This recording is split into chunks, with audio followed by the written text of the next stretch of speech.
Well, Kailua is the main attraction in the new February issue of Honolulu Magazine, and it's a subject very close to the heart of editor-at-large and Kailua girl, Robbie Dingman. Nice to have you in. Great to be here, Tanya. Yes, you know what it's like with Windward Side. I mean, we love Kailua, and we're aware of challenges and all the good things, so it was fascinating to dive in for weeks and weeks writing about your hometown. I know, and being that you do live there, there's much that you want to expose, but sometimes we say we want to keep some of these secrets to ourselves, too, not let all the good out there, right? For sure. I mean, as much as we were talking about some of the great things about Kailua, we were also like, well, normally we would throw in a go to these restaurants or go here, but it was a different kind of story. We kind of wanted to look at the last 20 years that there have been a lot of changes, and there's cool things that I think all of us longtime residents do enjoy, but there's also the challenges of the visitors sometimes. I mean, sometimes they wander right into the middle of the street, and when you're talking to them, so when you're not even talking to them, you're just driving through and all of a sudden someone veers in a bicycle. But we were also happy to tell a lot of the great stories, like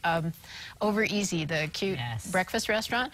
Kailua guy, Nick, came back to town, opened it with his wife, Jen, and they're also going to take over a place that closed, Cactus. They're going to take over and open a barbecue place. So, and then there's Cinnamon's, and they've been there forever, Puna and Cricket Nom. I mean, they're amazing, but they raised a lot of the challenges about how do you deal with, you know, when so many people descend on our town all at once.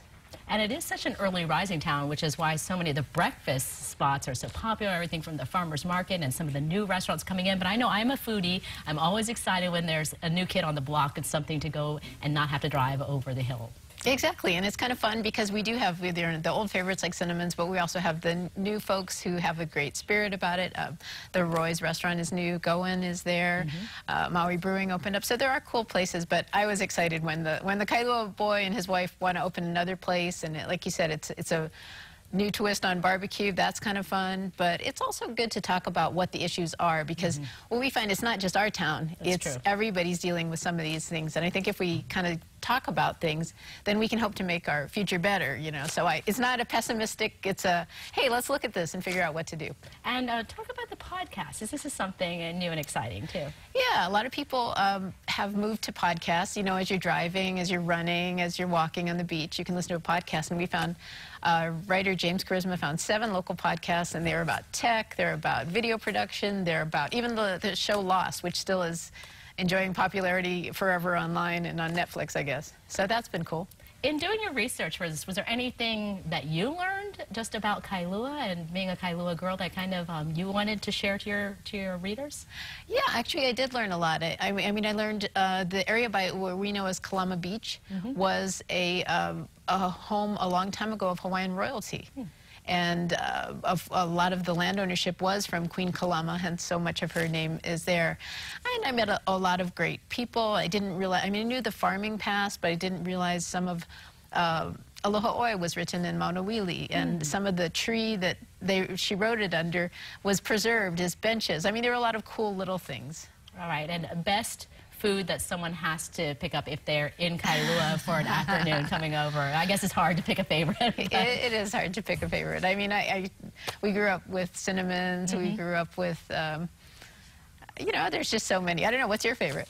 You know, I am a fan of Over Easy. I love Over Easy. You know, I could go there, but I order the same thing every time. I do always order the brunch bowl. This is true. Oh, that's what you get. And then the French toast. We could go on and on. But Jen and Nick are doing terrific things, and they great story too, because they started with a Kickstarter, so they had a lot of support for doing that. So it's good to see them expanding. For sure. Oh, one other place to eat that's mentioned in the dessert feature. We have a dessert feature that Catherine Toth Fox wrote, and she wrote about the lesser-known desserts at places. And at Nene Goose Bakery in Enchanted Lake, she wrote about the butterflake rolls. But also at Aiea Bowl, she wrote about the strawberry cake instead of the lemon crunch. So anyway, that's fascinating, as always, reading about food. Yes, exactly. I'm getting hungry. You might have heard my stomach growling during this segment. Well, that's good, because another thing we have upcoming is on March 24th, the magazine is sponsoring Brunch Fest, speaking of getting hungry, and you could come eat on Saturday in midday, the 24th, and it's on the front lawn of the Hawaii State Art Museum, partnered again with American Savings Bank.